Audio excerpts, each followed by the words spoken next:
let's watch this interview that Marianne Williamson did with Glenn Greenwald. Not sure she understood or even understand the politics of Glenn Greenwald when it comes to war, at least. I'm not sure she knew that, so that will be the perspective of some of the questioning. It feels like if she does more interviews like this, she's going to be exposed as not really understanding what's going on. Like her suggestion, I just watched a recent interview. Her suggestion of police brutality about fixing police state is to just bring Tim Scott and Cori Bush together and let's talk about this. Come on, man. No. Tell me what's your plan. What do you think needs to happen about the police state? Tim Scott? Like you think that's a good plan? It was unreal, but I know we both have a lot to say about this interview because the foreign, especially the foreign policy part. So let me know. There's a lot to say. So there's a lot to say on this, and I'm glad that Glenn hammered her on the foreign policy. If you're gonna run that commander in chief, like you can't be like that can be your part-time shit. Like I kind of dabble in foreign politics sometimes. No, you need that. You need to be writing about that shit. You need to be a proficient in it. Like more than me. I'm not saying I am. Like you need to out more than you. Yeah. You know what I mean? Like anyway, let's continue because I got a lot to add. Because there's gonna be a lot of coverage. So I'll let play. There's gonna be a lot of coverage. Absolutely. I've watched this like twice, by the way. So let's watch.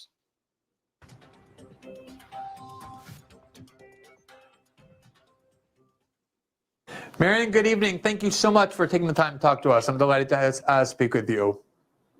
Well, thank you. Thank you for having me on, Glenn. It's nice to see you too. Absolutely. So primary challenges of a sitting president are one of the most difficult things to do in politics, as I'm sure you know. Interestingly, it's also one of the rarest. The last time it happened in any notable way within the Democratic Party was Ted Kennedy's challenge to Jimmy Carter in 1980, 43 years ago. And generally, it's only been done when someone believes that the party is fundamentally off course or the administration is fundamentally off course and therefore needs a primary challenger to point that out. Is that something you believe about the Biden administration and the Democratic Party? And if so, what are those fundamental differences you have with them? Well, first of all, when I was growing up, Glenn, and Eugene McCarthy primaried Lyndon Johnson, Bobby Kennedy primaried Lyndon Johnson, nobody thought it was like the wrong thing to do. Everybody just thought, well, this is democracy and people run and there are elections and then the primary voters decide who the person is that would be the best opponents in the actual general election. So I think the idea that people find it odd is odd. We're not living at a time where a bunch of men smoking cigars should be deciding who the candidate is. I think of myself as a kind of FDR Democrat. And so, yes, the Democratic Party has swerved from its unequivocal advocacy from the working for the working people. See, when they tell you somebody so you believe them. When they say when they're an FDR Democrat, huh? You mean Mr. Japanese internment camp? The man he don't got a clean record. And that's why she wrong when she says like Ukraine. Do not call yourself an FDR Democrat. If you want to make the overall point of how unions and communists twist the arm of FDR to get the New Deal politics for white America, you can make that point, but stop praising the motherfucker. He's not that good. Because that's not how white history works. White history works by praising a white male figure for something, giving them attributes to something that they don't deserve. It happens throughout, and this is what she's doing. Clearly, the communists and socialists, everybody knows this.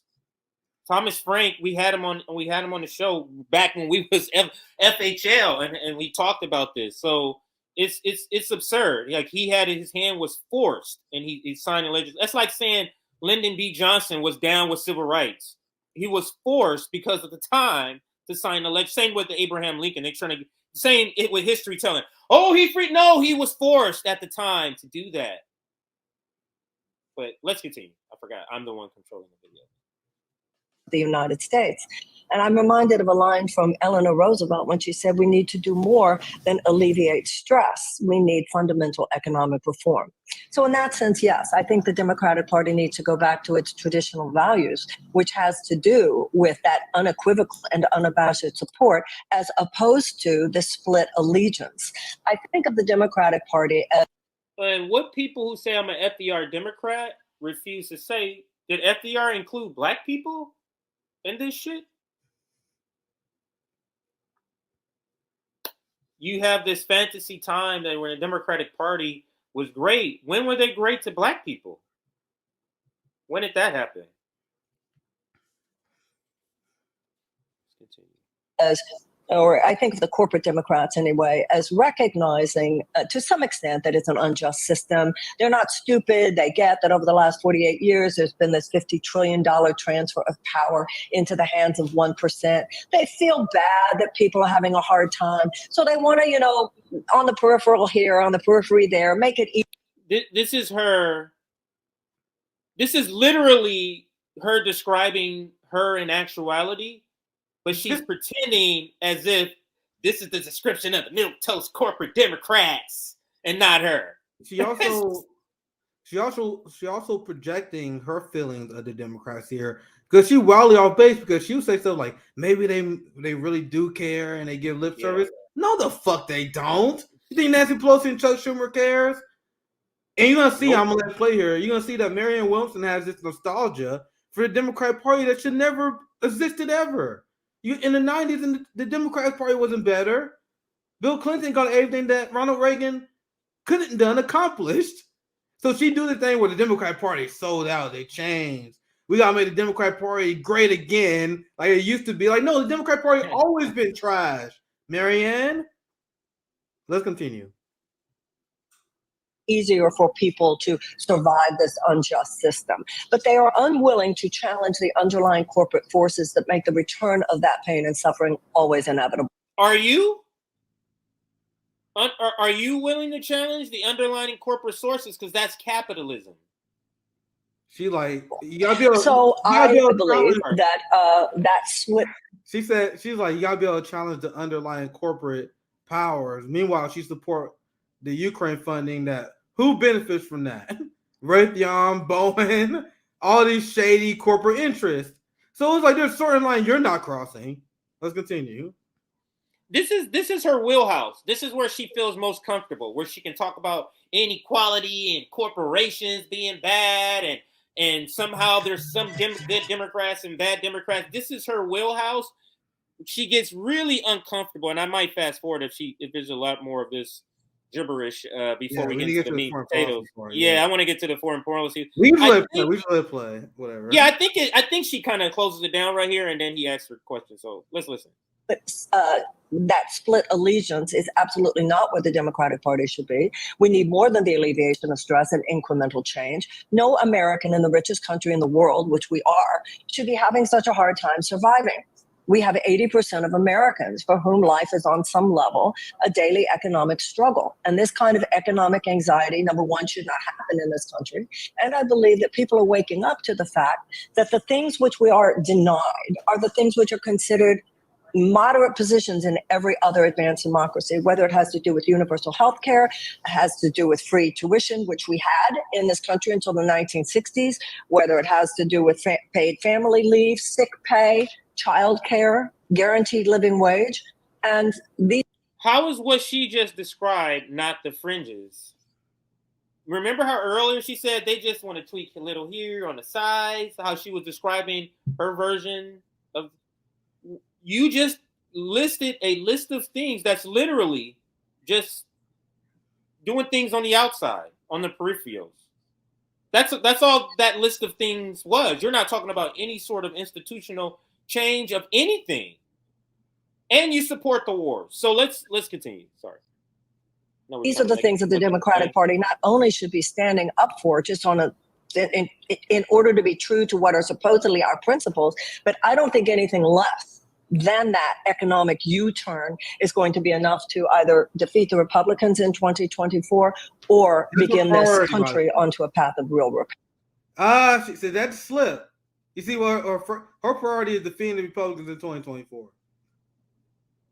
There it is. Her priority. We are just making it 100% clear how this is going to end. No one else want to talk about it. If this is going to end with you endorsing the Democratic Party, which we all know is the case, I am not interested. And the working class needs to say we're not interested in this. That's where it's going to head to. People are lying about that as if we don't know about the contract that they have to sign in order to even be part of the primary, in order to be part of the debate stage. Tulsi Gabbard endorsed Joe Biden. Everyone endorsed Joe Biden because they signed the contract. We know that's where it's going to end. So what is the long-term point of this? Which they do not answer. It's all about vibes, right? Let's continue. So you mentioned 1968, which is undoubtedly one of the most fascinating and in some sense tragic years in American history. And it is interesting because it wasn't just that there was a primary, it actually forced Lyndon Johnson to announce he wouldn't seek re-election, in part because of the success of Eugene McCarthy and Bobby Kennedy, until he was murdered, made it clear he was likely to face a lot of headwind, largely over the Vietnam War. And that same year, Martin Luther King gave what was one of his last and greatest speeches, where he kind of said, for a long time, I focused all my attention on domestic issues and racial issues, and I now realize those issues are inextricably linked to questions of foreign policy, what the United States does overseas. That was a smooth transition. Yeah, I was waiting for him to finish, but we got it. Yeah. Go ahead. No, you keep going. I see what you're doing. Go ahead. Let's continue. Wars is a big reason why we have so much inequality here at home, and they cannot be extricated. I don't want to suggest there's a equivalency between the war in Vietnam and the war in Ukraine. Obviously, there's enormous differences. At the same time, Joe Biden himself says because of the war in Ukraine, Jordan did this too. Yep. Where they're setting up the question to help you, Marianne Williamson, nudging you to say what you should be saying in order to get the audience that you want and the voters. He's literally helping you. He knows that you love MLK because you always. So he's telling you, the person you idolize says this about militarism. And he's telling you about how the Vietnam War and it was all bad. Ukraine is going to be looked at the same way. He's trying to help you, Marianne. Yeah, the same as Jordan. She's not taking it. She's not taking it big. That will make it so bad. But let's continue. They tried. They tried. They like here's the right answer. Please click on it. Let's continue. Closer now to nuclear Armageddon than at any time since 1962, because we're facing a proxy war with the nuclear. You see how he built it up? He said, and there's nuclear Armageddon, okay? So I told you all this stuff, right? Your idol likes it. Nuclear Armageddon, Vietnam, I'm helping you. No. Are empowered. The last time people were asked to vote on that was in May, when the Biden administration requested $40 billion on top of the $15 billion that had already been authorized. Did you hear the throat clearing? Yeah. I'm gonna rewind it. Now I did this. I think I covered something on my own, and I pointed this out because I noticed a tail. I have this. I'm on the spectrum for something because I could pick up patterns on any sort of pattern. It just stands out to me. And every time I'll be watching her content, when it got to a question she was uncomfortable with addressing, she did it in your interview. She did it in the interview with Jordan. And it was another, I forget the other, several interviews. She does that. You'll hear her clear her throat. And I said in my segment, Marianne, you need to fix this. Stop clearing your throat. It's to tell people know what you're doing when you're doing that, or I'm picking it up. But so I'm going to rewind it just a few seconds so you can hear the clearing of the throat that I'm talking about here. It wasn't just that there was a primary. It actually forced Lyndon Johnson to announce he wouldn't seek re-election, in part because of the success of Eugene McCarthy and Bobby Kennedy. She's going to keep doing it. That's just one. Until he was murdered, made it clear he was likely to face a lot of headwind, largely over the Vietnam War. And that same year, Martin Luther King gave what was one of his last and greatest speeches, where he kind of said, for a long time, I focused on my attention on domestic issues and racial issues, and I now realize those issues are inextricably linked to questions of foreign policy. What the United States does overseas in its various wars is a big reason why we have so much inequality here at home, and they cannot be extricated. I don't want to suggest there's a equivalency between the war in Vietnam and the war in Ukraine. Obviously, there's enormous differences. At the same time, Joe Biden himself says because of the war in Ukraine, we're closer now to nuclear Armageddon than at any time since 1962, because we're facing a proxy war with the nuclear armed power. The last time people were asked to vote on that was in May, when the Biden administration requested $40 billion on top of the $15 billion that had already been authorized. Every Democrat, every single one of them in unity voted yes. It was 6 or 7 dozen Republicans who voted no. Most Republicans voted yes as well. How would you have voted on that authorization for $40 billion on top of the $15 billion back in May to fuel the proxy war in Ukraine? I think if you're going to be an anti-imperialist, you have to be an anti-imperialist, whether it's an American or a Russian. And even though I don't think that doesn't answer the question. She has been studying left podcasts since February of last year, when we know that's when she decided to run. And you know how I got evidence? Now I sent it to you. Bad Faith interview I watched this morning. The South Carolina director she picked says Marianne Williamson reached out to me to be the representative in February of 2022. So she's been watching content to get sort of versed in left speech and language, because she's saying now, using anti-imperialist as if she's that. If you're going to be an anti-imperialist, you have to. So she is literally just using the term anti-imperialist for people to act so that can be synonymous with Marianne Williamson, when she is not that whatsoever. She's not that whatsoever. And it's sort of infuriating, because I've watched many interviews with her, and she's now beginning to use this word. This is one of the first interviews where she's using, if you want to be an anti-imperialist, like she's that. Just completely co-opting the language. But the United States has had clean hands here regarding our relationship to NATO, regarding the Aegis missiles in Poland. I don't think any of that was a justification for this brutal dictator to make the invasion that he did. So I have felt that any withdrawal of support until very recently would be simply to say that it's okay for there to be no more Ukraine. And that would be intolerable to me. But we have known, General Milley has said it, the RAND Corporation has said it, this is going to be a negotiated settlement. And I think we have a moment here where something might be happening. Xi talking to Putin, presenting some principles of possibility for a negotiated settlement. We'll see what Zelensky does and what Zelensky says about that. And I think the United States should do everything possible to support that negotiated settlement and a diplomatic solution.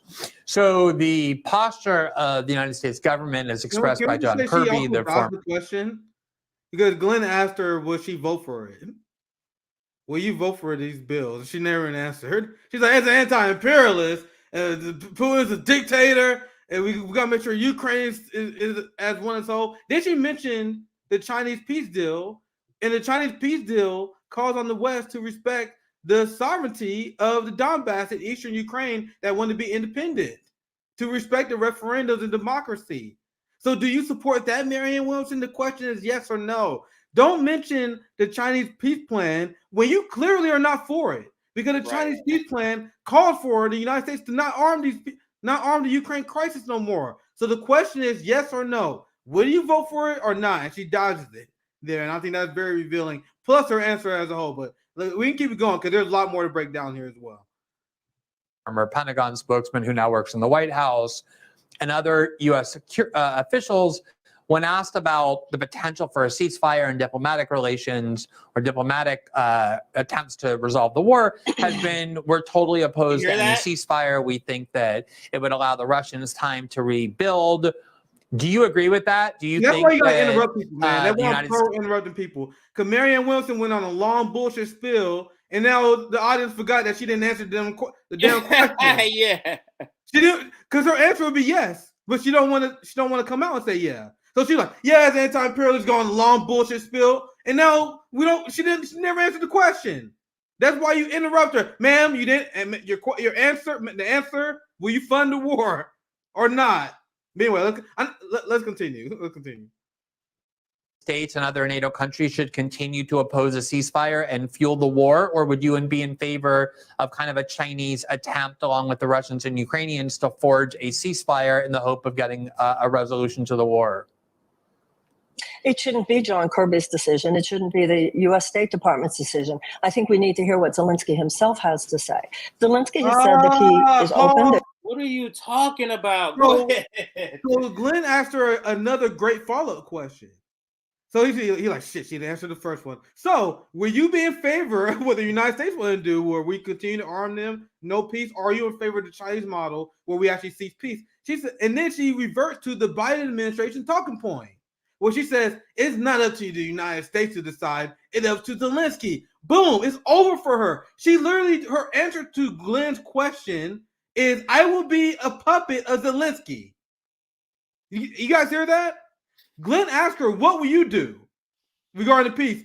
Well, it depends on Zelensky. The fuck? That's the same. Actually, that's worse than Biden. But Biden is controlling the puppet. You would let Zelensky, who's calling for nuclear war, who calling for invading Crimea, you would hand the baton to him? And you want to be a leader? This is deeply unserious. This is the person who wants to be the leader of the left. The person who wants to be the leader of the left is like, punt the ball to Zelensky. Pathetic. I want to hear more, because I'm sure she's just getting started. But that's unbelievable. She has a lot that's more unbelievable to say. And he's interested. He wants to hear what the Chinese have to say. We know that Xi talked to Putin, but there hasn't been any report that he's talked yet, even virtually, to Zelensky. So no, the United States should not be making that decision. The United States should be doing everything to support any possibility that's occurring here of a negotiated settlement in Ukraine. So, just to be clear, then, so many of Zelensky's... She is saying stuff that makes no sense. The United States is funding the war. Without the United States funding the war, Ukraine has no leg to stand on. So if anyone in this equation decides when the fuck Ukraine negotiates, it's the people who fund this in the war. And if Ukraine does not agree, we can say, okay, good luck being Russia. And if they can beat Russia, that's great. But the only reason they are emboldened to invade Crimea and continue to waste their Ukrainian soldiers' lives is because of U.S. funding. So as president, especially as someone as the left, you need to be a leader. You coward. You need to be a leader because you're the leader of the quote unquote free world, the United States. So you step up and you become a leader of peace. The quote unquote left in America is saying that they don't want to be a leader of peace. They want to punt the ball to Zelensky, but they think RBN is being too hard on her. This is as bad as an answer as it gets. I'll let it keep playing. This is unbelievable. Unbelievable statements, especially over the last. So Glenn, so Glenn notices she's not answering the question. So he says, "Hold on, just to narrow down the answer." Just to be clear in that, so many of Zelensky's statements, especially over the last 4 or 5 months, have become almost, I would say, more kind of maximalist. That he has no interest in ending that war until not only is Russia expelled from every inch of Ukrainian territory, but Crimea is wrenched out of the hands of the Russians as well. And he is willing to fight for not only months, but years, if necessary, in order to accomplish those war goals. So if the position of Zelensky is, we don't want to stop this war until every one of our objectives is achieved, including expelling Russia from Crimea, would that mean you would continue to... You see that different change in her expression there? Did you see that? She's like, "Oh, you motherfucker." Yeah, I thought you were nationally known, Glenn. You're like RBN. You're going to be asking follow-ups on top of follow-ups? How dare you? Remember Did you just see her go from... Yeah. And now, and now sorry to interrupt, but remember the interview on Fox News where she was being grilled, and even though the guy was interrupting her over and over again, she didn't accuse the Fox News host of mansplaining and interrupting her. Just saying, by the way. So she had a contentious interview when he was asking why run. But despite the guy being apparently hostile, she was all in. She was in the group, like, yeah, it's okay, I'm gonna run. She didn't mind if he was interrupting her at all. Meanwhile, she get tough anti-imperialist questions, and she completely uncomfortable. What does that say that she's more comfortable having this fake hostile interview on Fox News versus RBN versus Glenn? But let's listen to her answer. I'm sure this shit's gonna be horrible. Yeah, so I do want to do the progression of her face. So everybody pay attention to her reaction to Glenn at like re-asking the question. Talked to Putin, but there hasn't been any report that he's talked yet, even virtually, to Zelensky. So no, the United States should not be making that decision. The United States should be doing everything to support any possibility that's occurring here of a negotiated settlement in Ukraine. So just to be clear in this, so many of Zelensky's statements, especially over the last 4 or 5 months, have become almost, I would say, more kind of maximalist, that he is. So she's already established we should listen to Zelensky. She's established that. So now Glenn, very smart journalist, says, okay, if we're listening, let me tell you what Zelensky is saying, though. Since you're saying we should go, what he's saying. He's like talking to a child. and you guys can see it here, too. And I don't know if Glenn knows he's even doing it, too, because it's like, fuck, she has no substance. So Glenn had to talk down, explain to her the same way Jordan had to when they're having their quote-unquote cordial interviews. Like, oh, let me explain this to you. Please, like he slowed down his speech, like he really wanted her to understand, and she still missed it. Imagine if you are like you playing baseball, you like throwing it slow, you like aiming it, you like throwing a slow pitch, like here you go, it's coming, here it is, and then they miss you, like fuck. Then you go slower next time. Then they still miss. Then you like I'm gonna go slower. Then you like I'm gonna go. All right, this is the third time. I'm gonna go slower this time. And they still miss. That's Marianne Williamson. But let's continue. You need T-ball. You need T-ball.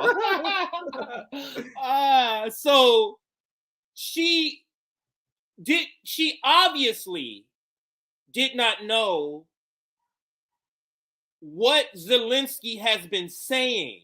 Yes. That's the change in her demeanor. Is like, oh, Zelensky has been saying this shit. And you don't even know what the United States has been saying either. And that's why Glenn mentions like, yo, the United States hasn't been playing. So like Glenn explained this because it's clear to him, and I think anyone who's watching this, that Marianne Williamson had no idea what the fuck is going on here. She was told something to say, and she's gonna say it. She's not critically thinking about the situation. But let's continue. No, he has no interest in ending that war until not only is Russia expelled from every inch of Ukrainian territory, but Crimea is wrenched out of the hands of the Russians as well. And he is willing to fight for not only months, but years, if necessary, in order to accomplish those war goals. So if the position of Zelensky is, we don't want to stop this war until every one of our objectives is achieved, including expelling Russia from Crimea, would that mean you would continue to just open the treasury of the United States and continue to pour unlimited sums of money for as long as Zelensky? It's so telling. It's so telling, her body language. It's so telling. Demands it? Well, first of all, Zelensky's comments the other day are different than the ones that you just described. So first of all, let's hear what Zelensky has to say. He's Zelensky's PR guy now. She's Zelensky's PR guy. Let's continue. But that's your role? That's what you're doing now. You're here to play defensive for Zelensky. Oh, Glenn, I think you mischaracterized what the great Zelensky said. It's like when Jordan, remember when Jordan did the follow-up? He's having a bad day, yeah. And then she's like, oh, Biden, what are you talking about? It's Glenn is unbelievably professional, because if I was him, I'd be slapping my forehead right now. Let's play. This is unbelievable. She has no idea what's going on. To say now. And number two, no, you don't just open up the treasury. I would never support any kind of like a blank check for this. We should be taking whatever actions will help a negotiated settlement, but I'd like it to be a negotiated settlement that does allow Ukraine to exist as a country. And there have been times when such a suggestion would not have. No, I get that. But, I mean, 0 for 3. Still didn't answer the question. What were your thoughts about the blank check? I think you mischaracterized the Zelensky position. I think the United States should do everything it can to come with peace, even though they shouldn't transfer. Like, you didn't answer the question. 0 for 3. Unbelievable. And people wonder why I interviewed her the way I did. Let's continue. What are the limits that you would impose on the U.S.'s? He tries again. You see, he tries again. He's like, he has to just get. She just said, "Can you just tell me? Just write down a number, which you have, because she's not answering the question." Hold up your hand. The number, if you can't say it out loud. He's begging her for an answer here. Because what can the answer be, Nick? There's no good answer to this question if you're a person who's saying we want to continue helping Ukraine, because all he's going to say is, if you say 100 billion, we've exceeded that. 200 billion, we're 25 million, we're 25 billion away. You get what I'm saying? Like, there's no good number to say, because any number, we're already closing in. And if you start getting into 300 billion, people are going to be like, why the fuck are we spending 300 billion on this? There's no good number. Let's say she answered for the 4th time. This is the 4th time. Glenn is very smart, and he slightly rephrases the question every time. Let's see for the 4th time what she answered this time. There have been in times when such a suggestion would not have. No, I get that, but I mean, what are the limits that you would impose on the U.S.'s support for Ukraine? I think we should be open to what. So I think that we should be open to any moment when there might be the possibility of a negotiated settlement that would allow for the existence of Ukraine. That does not answer the question at all. She's doing the same thing that the guy did in the interview with Matt Gaetz. If you don't have an answer to the question or a good answer, you just start repeating rehearsed lines. Isn't that what she's doing? Negotiated settlement. She keeps saying negotiated settlements. Go ahead, Nick. No, you're on point, CJ, because now that you mention it, look at the body. Play that part again. Look at the body language where Glenn asked the father. He's like, all right, that's cool. All right, whatever. But the question again, is there any limits? And then Marianne, she's like, motherfucker, I told you my answer. You about to get it again. Like, you can see if she loses her patience. She repeats herself. She like, don't you understand? This is my answer. You're not getting anything better than me from this. I'm gonna keep saying it until you give up. And she eventually wins the battle of attrition. Because obviously, because Glenn got exactly like he did what he's supposed to do. Like, he exposed Marianne here. But after a while, Glenn, all right, fuck it, let's move on. Apparently, she's not gonna fucking answer my question. But it's so calculating what she's doing. And not only that she failed, and not only that she's having a brain fart, and not like a brain fart moment. This is calculated, and that will make it worse.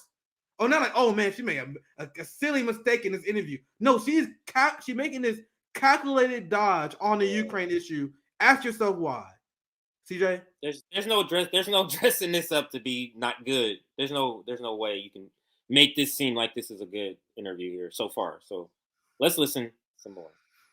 There have been in times when such a suggestion would not have.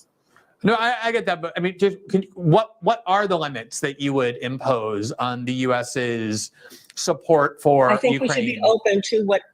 So I think that we should be open to any moment when there might be the possibility of a negotiated settlement that would allow for the existence of Ukraine. And I think, and like I said, we might be on the verge of such a moment.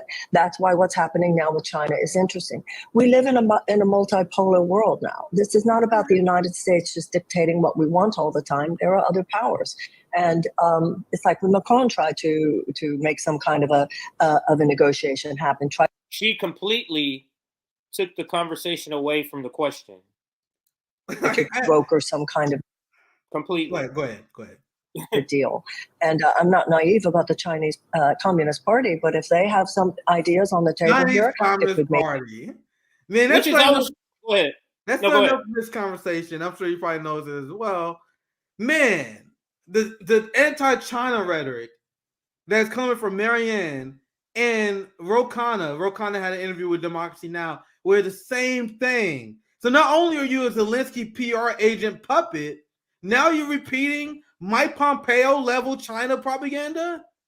But let's continue, because She's just getting started.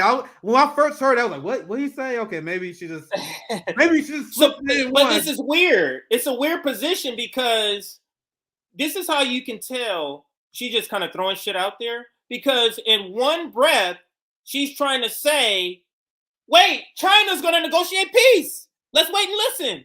Let's see what they have to say. And then in another breath, she's saying the Chinese Communist Party. She implied not to trust them. It's like a weird position that you have this propaganda about them, and then you want to lean on them for peace. Like, it doesn't make any sense. It's showing that one of these areas, like, you're just saying shit that you don't have any sort of backing or knowledge behind it. Go ahead. Yeah, she's just close. Let's continue. Maybe bring a negotiated settlement closer between Zelensky and Putin, then I think the United States should say, hey, let's hear what it is and let's do what we can to support that. So, speaking of China and the Chinese Communist Party, there was a big hearing held today in the House of Representatives. He was like, she's not answering. She's not gonna give me the. She's not gonna give me.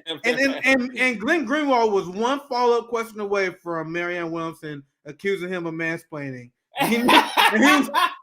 If one more time he was like, Marianne, I'm actually gonna explain to you what the United States. Oh my! He knew. Yeah, he was answering. Let's continue. He was like, hey man, I ain't trying to end up like RBN. Let's continue. Representatives, I don't know if you had a chance to see it, but it was about the Biden administration's announcement that it is essentially ready to demand that TikTok either sell itself to an American company or to business interests that the United States government trusts more than its current ownership, or just be banned outright in the United States. Is that a proposal that you support? You know, I take surveillance seriously. I take surveillance seriously, stealing data seriously, whether it's Facebook or the Chinese. I do think it's a serious issue. The idea that your data is going right into the data system of the Chinese Communist Party. That's not like nothing. Right. Like, when you hear her talk about crystals and progressive domestic policy and shit, do you hear her stumble like that? She don't even know her rehearsed neocon lines that well. Play that like the last 5 seconds again. Like, she's not even good at it. When she talk about domestic policy, she's like, I'm tired of Americans struggling, living paycheck to paycheck. We need Medicare for all right now. We're gonna try to. We don't need to. The Chinese Communist Party. We don't need them looking at our data, right? Yeah. Oh, okay. Let's see. That your data is going right into the data system of the Chinese Communist Party. That's not like nothing. But at the same time, it's also. She looked at side like, what my neocon note saying? What did Mama Bear want me to say about the Chinese Communist Party? Surely the Democrats would like me now. Surely she will be able to let us be on the debate stage. Unbelievable. It get worse. So I wish that we saw that same kind of interest in what's going on with Facebook and every other country here in the United States, which should be regulated. So the fact that the conversation is on the table is not illegitimate. But let's see where it goes and what happens. I see both sides of that argument. Of course you do. I'm not going to take a strong stance. It's not like I'm a leader or anything. I'm not going to take a strong stance on Ukraine. I'll put that to Zelensky. I don't know anything about TikTok, to be honest. I don't know anything about China.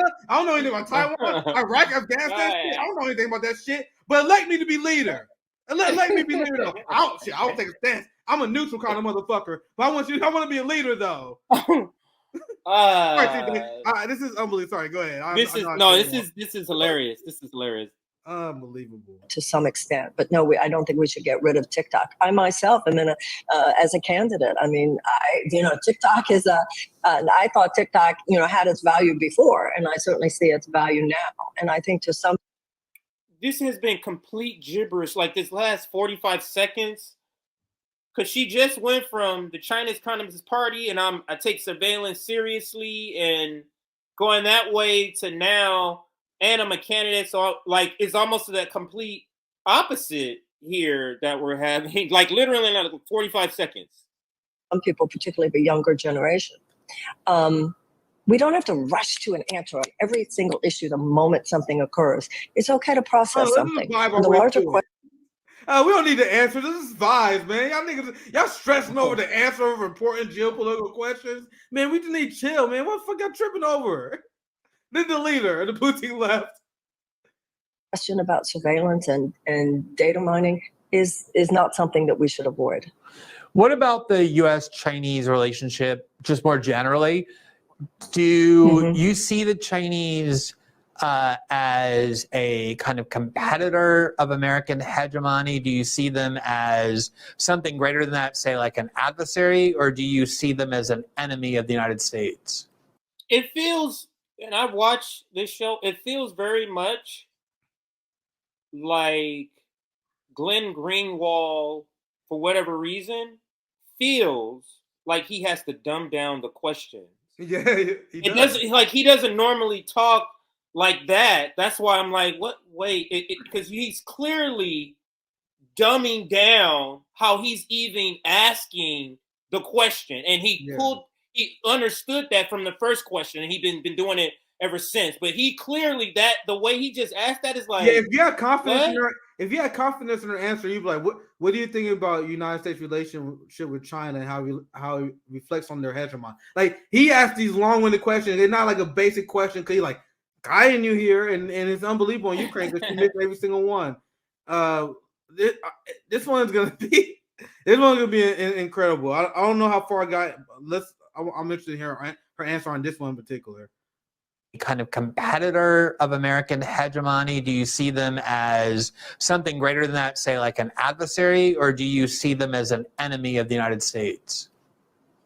I want to stay away from any language like enemy of the United States. I want to stay away from anything even like adversary. We are a competitor, and we have we have a lot of economic interrelationship right now, and we should continue to be competitors, and we should be looking down the road and hoping for the day when cooperation and collaboration on such things as climate change will be the normalized position.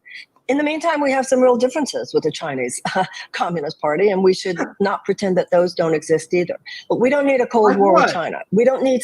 What are the differences? One country negotiates by bombing and threats. Other country negotiates by debt cancellation. Other country has a nationalized bank. Shouldn't you be in favor of that? You know, China nationalized all the banks, so they don't have to worry about landlords jacking up the prices on people. That's why housing is extremely affordable in China. Their education system. Shouldn't you be saying there are things that they've done? They uplifted people out of poverty. They have fixed the housing issue. They don't have massive homeless problems there. They have a high upward mobility rates as well. Like, you think that we should be looking? No, we are a competitor. We're a competitor. I'm not competing with China. I'm asking you, are you guys competing with China? What are you competing with China for? I'm not competing with them. That's imperialist language. Why are you saying we're competitors? This is ultimate. I see someone say this. I'll just see this comment. This fence rider language.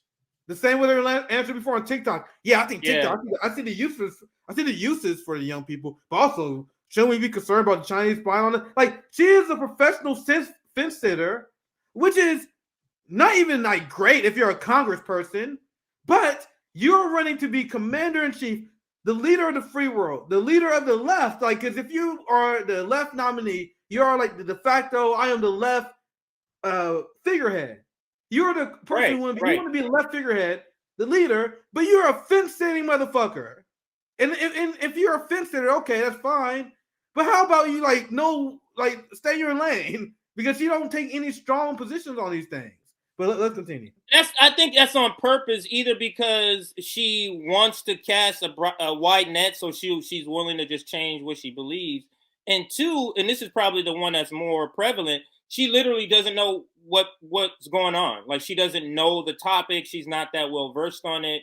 And that's especially when we're talking about foreign policy. So, yeah.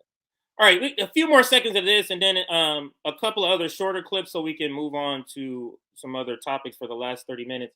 I figured this was going to go for like 2 hours and 30 minutes, Nick. So I don't feel like we're behind. Longer. That's fine. I got it'll be a slightly longer today because we got some stuff. And this interview was just, we could not skip this. Like, this stuff is important about this foreign policy stuff that we need to get out about Marianne Williamson. And you notice no one else asked her about these damn questions. No one asked her about these foreign policy questions. Said Glenn Greenwald and RBN. The only one. Then I asked her about a two-state solution, and then she accused me of mansplaining. Had a meltdown. So it was like be very skeptical of these people you see that have Marianne Williamson on, and then like, let's talk about Medicare for all, so we all know we agree on, something that all the country agree on. What? Ask her some real questions. If you're not asking a person who ran for president, foreign policy, you are doing a softball, pathetic interview. At the end of the day, let's continue. Absolutely. All right, so let's continue. Saber rattling. That's not where we should be. We should be careful. We should try to remain competitors, yes, in a healthy way, hopefully for that day where it is healthy competition. And in the meantime, we're not naive either about the Chinese Communist Party. So I'm not naive either about the Chinese Communist Party. We're not naive either about the Chinese. What? And I'm asking you guys this question because this should tell you everything about Marianne. What does Marianne Williamson want you to be afraid of China for? I'm asking. Why is she taking these positions? This is the position. I don't think she knows. I don't think she knows the answer. I think, like I said, I think she just looked at a bunch of videos, studied a couple of things, and she knows key phrases. And she knows Chinese Communist Party is a phrase that all the politicians are using. So it's like she hops on it. Go ahead. You see all the propaganda. She watching Morning Joe thinking that they on fire. Yes. Like Chinese Communist Party. Damn, right. Gotta write that one down. That's a good one to describe my fear of these people. Like this is the leader of the boutique left. Like it's all, and I talked to CJ and Rome about this. But it's like it's almost as if you want to pick one person because they hate RBN. And they hear our message for the last year where we've been critiquing the boutique left in the managerial class. And it's almost like if you pick one person that could have summed up our positions on the boutique managerial class to represent you guys. If you guys win the privilege right, and you're like, let's anoint one person that sums up RBN position on us, and you guys chose the right one, Marianne Williamson. You guys couldn't have proved us right more by anointing this person as a leader.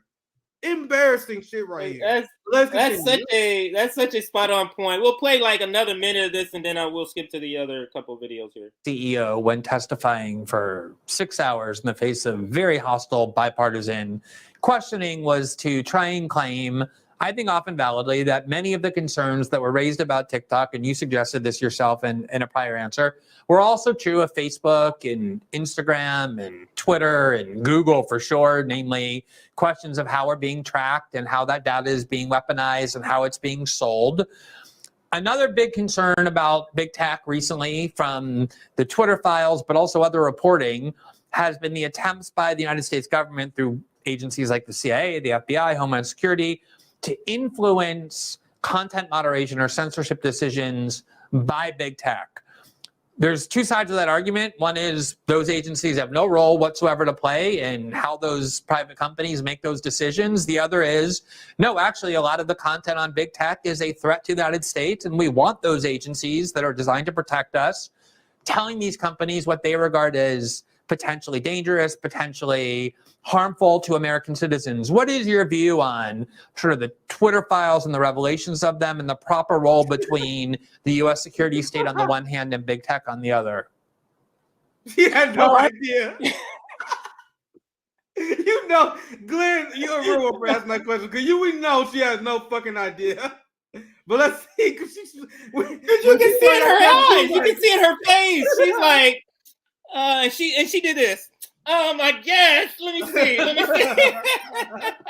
All right, let's see. Let me just back it up maybe 20 seconds here. Yeah, 20 seconds. Right about there. The United States, and we want those agencies that are designed to protect us telling these companies what they regard as potentially dangerous, potentially harmful to American citizens. What is your view on sort of the Twitter files and the revelations of them and the proper role between the U.S. security state on the one hand and big tech on the other? Well, I don't want the Chinese Communist Party messing with me, but I don't want the CIA messing with me either. Okay, let me try to let this play. Let me try to let this play. So the idea that the CIA is going to protect me by anything it's doing at Facebook does not necessarily make me feel safer or happier. At the same time, if there is any regulation to be had regarding protection of privacy, it's much easier for the U.S. if it's an American company. So she literally is answering both sides to every question she gives an answer to. Bro, she just picked both sides. Oh my God, the biggest fist sitter ever.